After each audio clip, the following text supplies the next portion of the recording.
different content for you today. I've suffered the dreaded ST snap drive shaft. Yay. So that's today's job. Got a pair of them to fit. One of them's gone, this one. I'll just show you. Turn the disc, nothing. Lost all drive.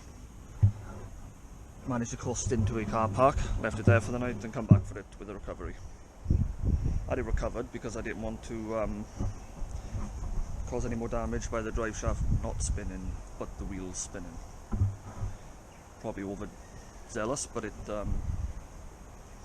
was only 30 quid to have it recovered, so I thought it'd best be safe. So 150 quid for a pair of new ones. Apparently they're uprated and more suitable for a lowered car. This is on coilovers, it's down all the way, which is roughly 50 mil.